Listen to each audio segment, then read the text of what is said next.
अस्सलामुअलैकुम। Hope you all are fine and well. जैसा कि आप सबको पता है कि आजकल हम इस्लामिक स्टडीज़ के लेक्चर्स पढ़ रहे हैं, तो उसी सिलसिले में आज का हमारा लेक्चर है प्रॉफिट मोहम्मद सल्लल्लाहु अलैहि वसल्लम as a teacher as an educator. ठीक है, तो ये जो क्वेश्चन है एजुकेटर, ये जो क्वेश्चन है ये C S S P M S में भी अक्सर आ जाता है हिज टीचिंग स्ट्रेटजीज़ के या डिफरेंट एंगल से। और वैसे भी as a part of your general knowledge आपको पता होना चाहिए कि how he use to teach. ठीक है, तो इस लेक्चर में हम देखेंगे सबसे पहले उनका कॉन्टेक्स्ट देखेंगे, जिस दौर में वो थे वो दौर कैसा था। पर्पज़ ऑफ प्रॉफिट देखेंगे, हिज एक्शंस, उन्होंने तालीम के लिए क्या कुछ किया। फिर टीचिंग स्टाइल ऑफ प्रॉफिट सल्लल्लाहु अलैहि वसल्लम कि वो किस तरह पढ़ाते थे। इंस्टीट्यूशंस बिल्डिंग, कौन कौन से इदारे उन्होंने कायम किए जो कि बाद तक चलते रहे। और फिर different references from Quran and हदीस। ठीक है, तो चलते हैं हमारे टॉपिक की तरफ। आज का हमारा टॉपिक है सीरा एज एन एजुकेटर। ठीक है, नबी पाक सल्लल्लाहु अलैहि वसल्लम की ज़ात एज एन एजुकेटर। सबसे पहले कॉन्टेक्स्ट है। कॉन्टेक्स्ट तो जैसा कि सबको पता है, it was an age of ignorance, दौर जाहलिया भी इसे कहा जाता है। He educated society about everything, उन्होंने लोगों को सब कुछ सिखाया। ठीक है, कैसे रहना है, कैसे सोसाइटी का पार्ट बन के रहना है, कैसे जंगें लड़नी है, डिप्लोमेसी उन्होंने सिखाई, इबादत सिखाई, दीन सिखाया, जंगी स्ट्रेटजीज़ जो वार स्ट्रेटजीज़ भी जिसे कहा जाता है वो सिखाई। हर चीज़ उन्होंने सिखाई। उसके बाद उन्हें कहा जाता था दी अनस्कूल्ड अल उम्मी, नो बडी टॉट हिम। लोग कहते थे कि people said he the unschooled, then he was unschooled, then from where the Quran is coming. लोग उन पे ये सवालात उठाते थे कि वो तो अनस्कूल्ड हैं, उन्होंने कहीं से तालीम नहीं हासिल की, तो फिर कुरान कहाँ से नाज़िल हो रहा है। ठीक है, ये दौर जाहलिया का ज़माना था, तो लोगों के सवाल तो बनते थे। ठीक है, तो कैसे उन्होंने टीच किया मुआशरे को, इसको हम देखते हैं। पर्पज़ ऑफ प्रॉफिट या उनकी इम्पोर्टेंस देख लेते हैं। He was an educator. ठीक है, उनकी बहुत सारी, उनकी ज़ात के बहुत सारे एंगल्स हैं। वो डिप्लोमेट भी थे, वो हुक्मरान भी थे, वो बादशाह भी थे, वो मुबल्लग भी थे, वो टीचर भी थे। वो हर एंगल से आप उनकी ज़ात को देखें। He was a family man, he was a friend. हर उनकी ज़ात के मुख्तलिफ पहलू हैं, लेकिन आज हम उनकी ज़ात का कौन सा पहलू देखेंगे, एज एन एजुकेटर। उनके टास्क थे क्या, चार। Recite, almost every teacher does this. वो ऐलान करते थे चीज़ का, कोई चीज़ बतानी हो, कोई चीज़ सिखानी हो, तो जैसा हर टीचर करता है ऊंची आवाज़ में पढ़ना बताना। ठीक है, इट वाज नॉर्मल। एक्सप्लेन, फिर वो तशरीह करते थे। A good better teacher does this. हर एक टीचर बता तो देते ही चीज़ें, लेकिन तशरीह करना एक अच्छे उस्ताद की निशानी है। तो लिहाजा वो जब कोई चीज़ बताते तो वो पहले उसको नरेट या रिसाइट करते, फिर उसकी तशरीह करते, उसके बाद वो प्रैक्टिस करते। प्रैक्टिकल डेमोस्ट्रेशन में आगे चल के आपको बताऊंगा कि किस तरह वो प्रैक्टिकल डेमोस्ट्रेशन देते थे ताकि लोगों को हमेशा के लिए याद रहें। ये आदत किसकी होती है, ग्रेट टीचर्स की। ठीक है, और फिर करेक्ट भी करते थे। बेस्ट टीचर प्रॉफिट सल्लल्लाहु अलैहि वसल्लम की ज़ात जो थी, बेस्ट टीचर थी, वो जो गलती होती थी वो भी दूर कराते थे, तसहीह करते थे। ठीक है, तो उनके एक्शंस देखते हैं जी, उन्होंने क्या कुछ किया। इस्टेब्लिश्ड स्कूल्स, उन्होंने स्कूल्स बनाए। दार अरकम कहा जाता है, दार नदवा और सुफ़ा, इनकी डिटेल्स हम आपको बताते हैं।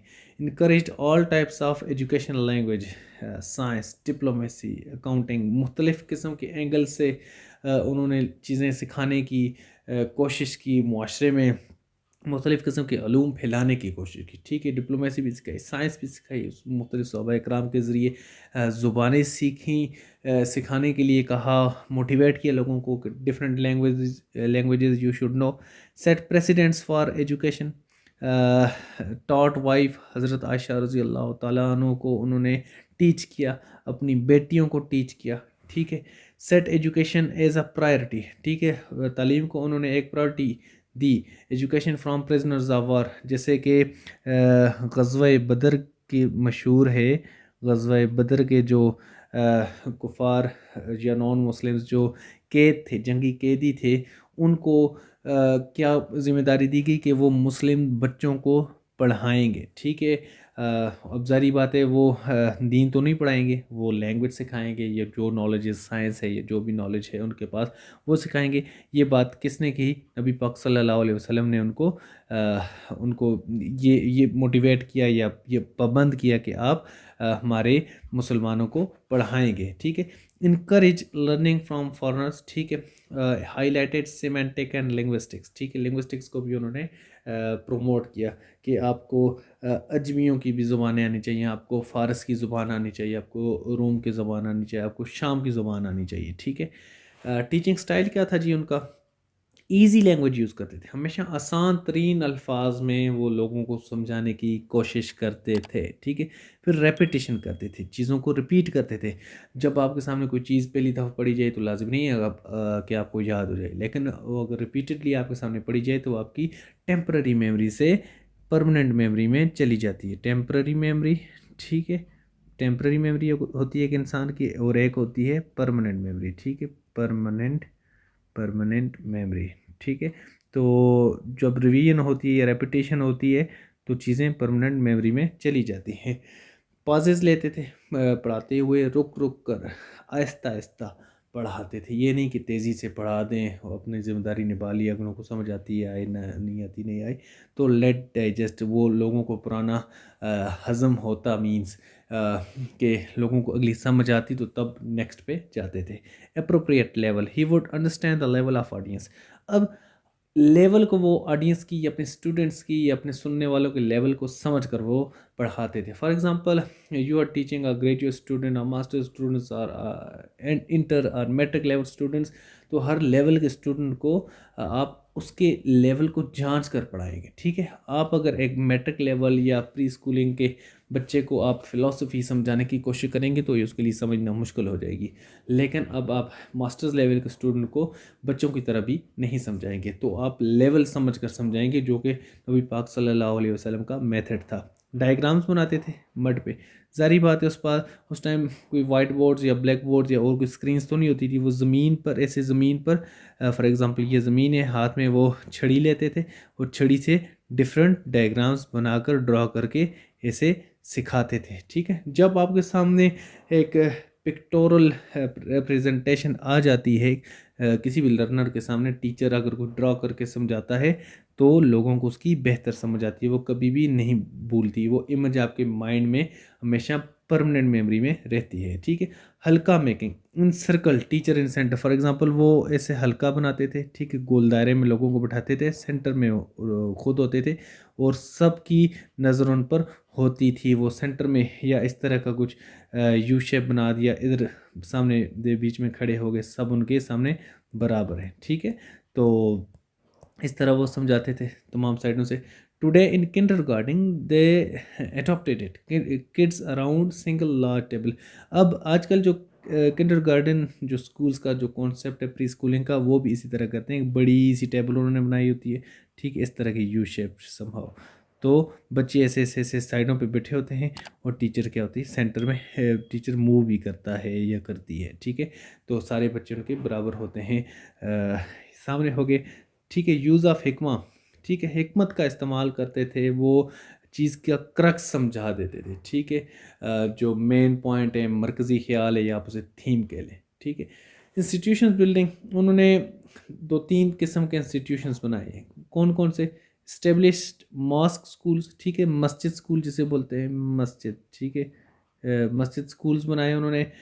मस्जिद नबवी सल्लल्लाहु अलैहि वसल्लम एन एरिया मस्जिद नबवी कॉल्ड सुफ़ा, ठीक है। मस्जिद नबवी में उन्होंने एक कोना या एक हिस्सा मुख्तस कर लिया था, जहाँ पर, जिसका नाम उन्होंने रख दिया था सुफ़ा, ठीक है, जहाँ पर असहाब सुफ़ा बैठते थे। The people who were busy in educational process were known as असहाब सुफ़ा, दे वर लिविंग इन सुफ़ा as well for continuous teaching learning process. वहाँ पर जो असहाब होते थे वो पढ़ने पढ़ाने या रिसर्च करने में मसरूफ़ रहते थे, वो वहीं पर रहते थे। उनका कंटिन्यूस टीचिंग लर्निंग प्रोसेस होता था, जिनका एक किस्म का वजीफ़ा भी मुख्तस किया गया था इस्लामी रियासत की तरफ से फॉर टीचिंग पर्पस, ठीक है। ये एक इंस्टीट्यूट उन्होंने बना दिया नबी पाक सल्लल्लाहु अलैहि वसल्लम ने। होम स्कूलिंग कराते थे होम स्कूल कैसे in Mecca in restrictions home schooling for example दार अरकम दारमीन होम अरकम मीन इस वाजा सहाबीज नेम ठीक है।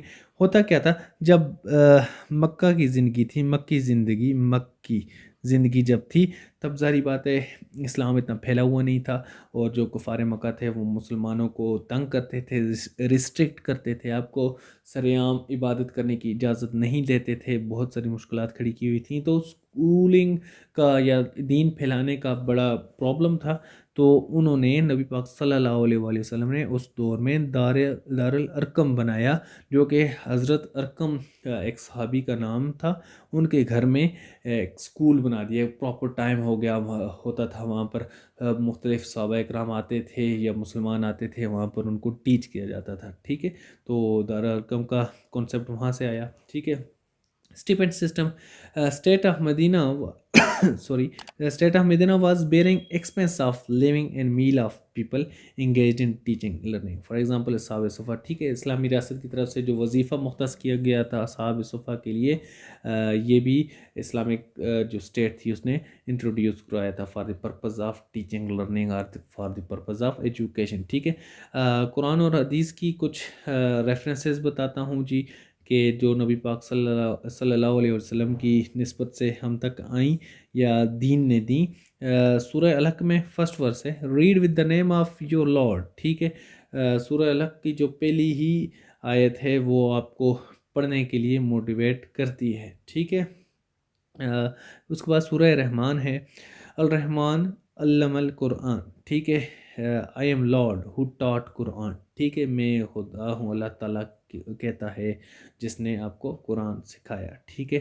ये पढ़ने पढ़ाने की बातें हैं। फिर नबी पाक सल्लल्लाहु अलैहि वसल्लम की दुआ थी रब्बी ज़िदनी इल्मा ए अल्लाह मेरे इल्म में इजाफ़ा फरमा ठीक है। ये भी हमने दीन से सीखा। फिर अहदीस एंड द टीचर नबी पाक सल्लल्लाहु अलैहि वसल्लम ने जो फरमाया the teacher and the taught are both partners in the reward ठीक है। जो पढ़ने वाला है या पढ़ाने वाला है वो रिवार्ड में जो आपको उसका मिलेगा नतीजा मिलेगा उसमें दोनों बराबर हैं। Who does not consider the right of scholar is not of my उम्मा जो उलमा जो सिखाने वाले जो टीचर्स के हकूक़ को नहीं मानता he is not of my उम्मा वो मेरी उम्मत में से नहीं है। स्कॉलर का आप जो तर्जुमा है वो उलमा ले लें टीचर ले लें स्कॉलर ले लें प्रोफेसर ले लें ठीक है जो भी टीचर है ठीक है। Death in the pursuit of knowledge is martyrdom ठीक है। अब इससे बड़ी क्या बात होगी कि आप इल्म के रास्ते में अगर आपको मौत आ जाए तो वो शहादत के बराबर है। मार्टिडम मीन शहादत ठीक है। शहादत seek knowledge even if the pursuit takes you to the China इल्म हासिल करो हत्ता कि आपको चाइना भी या चीन भी जाना पड़ जाए ठीक है। ये भी हदीस है मशहूर हदीस है the ink of scholar is more sacred than martyrs blood जो आलिम या पढ़ने पढ़ाने वाले की कलम या पेन की जो स्याही है वो शहीद के खून से बेहतर है ठीक है। अब इससे बड़ी बातें क्या होंगी कौन सा दीन है जो इतना ज़्यादा प्रमोट करता है एजुकेशन को ठीक है। ये हदीस आप अपने पास नोट कर सकते हैं इनका स्क्रीनशॉट भी ले सकते हैं अपने पास नोट्स भी बना सकते हैं ठीक है। आपको काम आएंगी इस्लामिक स्टडीज़ में ठीक है। तो यहाँ पर हमारा टॉपिक कंप्लीट हो गया। जब भी कोई टॉपिक हो तो उसे कोशिश किया करें अपने पास नोट्स बनाने की ताकि आपके पास रिकॉर्ड रहे और आपको ज़रूरत के वक्त काम आए ठीक है। तो मिलते हैं किसी और टॉपिक में तब तक के लिए अल्लाह हाफिज़।